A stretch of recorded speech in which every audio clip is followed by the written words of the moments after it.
Baiklah, kembali dalam cerita-cerita di sebalik berita. Untuk waktu ini, sementara kita nak menantikan statement ataupun kenyataan media yang akan dikeluarkan oleh Kementerian Kesihatan Malaysia. Ini adalah laporan ataupun kenyataan media oleh Datuk Seri Ismail Sabri Yaakob, yang mana kalau boleh saya tunjukkan di iPad saya ini, Menteri Kanan Pertahanan Datuk Seri Ismail Sabri Yaakob memberitahu seramai 95 individu telah dikompau, manakala 3 lagi direman oleh Task Force Operasi Pematuhan, dan beliau juga menjelaskan sebanyak 84 sekatan jalan raya telah dilaksanakan dalam Benting ataupun Operasi Benting pada 29 September, dan berikut ada 5 tumpuan kenyataan media pada 30 September ini. Antaranya seperti yang telah dimaklumkan, 98 individu ditahan, dan juga antara kesalahan-kesalahannya adalah membabitkan aktiviti dalam pub kelab malam, penjarakan fizikal, tidak memakai pelitup muka, gagal melunaskan cas kuarantin, dan juga gagal menyediakan peralatan merekod butiran diri. Dan ada beberapa lagi lah 3 tumpuan yang seperti yang anda boleh baca dan juga saksikan. Baiklah, untuk waktu ini saya nak bersama dengan Wakil Esro Awandi di Sabah, Ainul Durmah Yanti Durming, kerana Ainul kini berada di Lahad Datu, dan kita tahu Lahad Datu adalah antara 4 kawasan yang dikenakan PKPDB ataupun Perintah Kawalan Pergerakan Diperketatkan Bersasar. Ainul, hari kedua mungkin boleh kongsikan sejauh mana pergerakan orang ramai yang berada di kawasan itu. Kalau ikutkan dalam 4 kawasan ini, 4 daerah ini melibatkan jumlah yang begitu ramai, iaitu seramai 962,661 orang penduduk.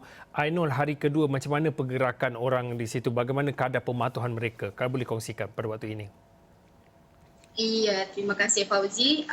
Untuk hari kedua PKPDB di Lahad Datu, apa yang dapat saya saksikan, apa yang dapat saya kongsikan adalah pematuhan orang ramai terhadap Perintah Kawalan Pergerakan Diperketatkan Bersasar ini adalah tinggi, dan masing-masing mematuhi arahan yang telah dikeluarkan daripada PKOB dan juga pihak IPD sendiri, apabila hanya membenarkan hanya seorang ataupun ketua isi rumah yang dibenarkan untuk keluar membeli barangan keperluan.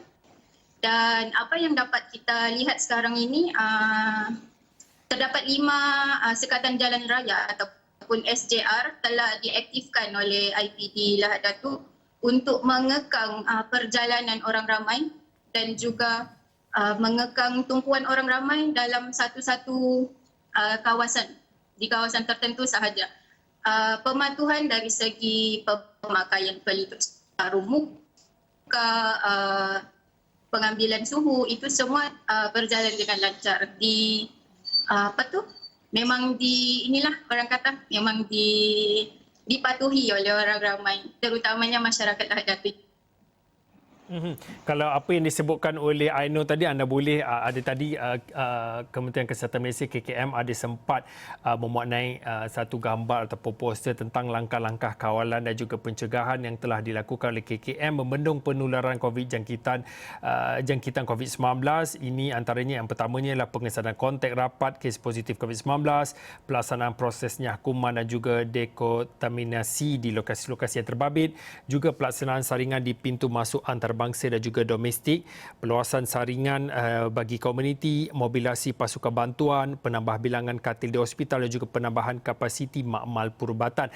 Ainul, tadi kalau di awal tadi Ainul berkesempatan untuk membuat Skype seperti ini pada jam lebih kurang pada jam 1 tengah hari tadi, Ainul ada katakan tentang saringan kesihatan diperluaskan khususnya di kampung-kampung air. Mungkin boleh diceritakan lebih lanjut tentang saringan kesihatan di kampung air itu? Berkaitan dengan saringan kesihatan di perkampungan air, atas air di sekitar Lahad Datu ni, seperti yang kita tahu, di Lahad Datu ni terdapat beberapa kampung atas air dan dikhawatiri mempunyai lorong-lorong tikus yang akan membawa jangkitan COVID-19 itu masuk. Dan setakat terkini KKM telah membuat lebih 5,000 ujian saringan, dan KKM menyasarkan akan melakukan ujian saringan bersasar sebanyak 13,000 hingga 15,000, memandangkan jangkitan telah merebak kepada komuniti. Ainul kongsikan mungkin mungkin ni hari kedua tapi sudah pasti ada keluh kesah ataupun rungutan daripada penduduk di situ ataupun orang ramai berkaitan bila mana dilaksanakan PKPDB ini. Apa antara rungutan dan juga keluh kesah yang mereka kongsikan kepada Ainul? Keluh kesah tu kita memang tidak dapat elakkanlah, tetapi apa yang harus kita lakukan adalah mematuhi setiap arahan-arahan yang dikeluarkan daripada PKOB daerah sendiri dan juga pihak berkuasa. Kita perlu membendung penularan COVID-19 ini. Jadi antara keluh kesah yang sempat saya dengar seperti mungkin sebab SJR telah dan terdapat beberapa kawasan SJR ini dia tumpuan para pekerja yang essential services tu.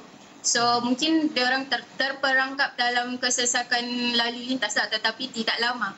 Yang lain tu tiada rungutan kerana masing-masing menerima baik dengan PKPDB ini bagi membendung penularan COVID-19 ini, dan diharapkan dengan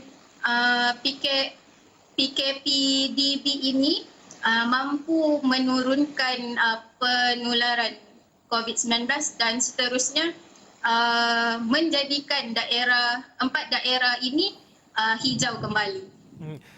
Bila mana kita cakap tentang PKPDB ataupun Perintah Kawalan Pergerakan diperketat bersasar sehingga 12 Oktober ini, khususnya di 4 daerah yang disebutkan tadi, pergerakan terbatas, sudah tentu ada mungkin ada segelintir daripada mereka memerlukan bantuan yang agak segera ataupun bantuan makanan secara khususnya.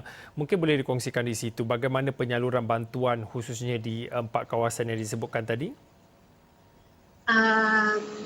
Penyaluran bantuan makanan setakat ini berjalan dengan lancar, walaupun hakikatnya agak perlahan, tetapi saya yakin bantuan itu dari semasa ke semasa akan sampai kepada mereka yang memerlukan.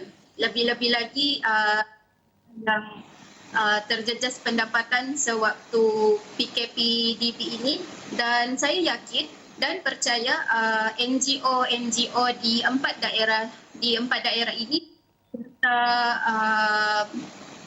wakil rakyat yang kita baru sahaja selesai pilihan raya negeri baru-baru ini. So wakil-wakil rakyat yang menang ini saya yakin mereka akan turun dan akan menyalurkan bantuan-bantuan dalam kadar yang segera.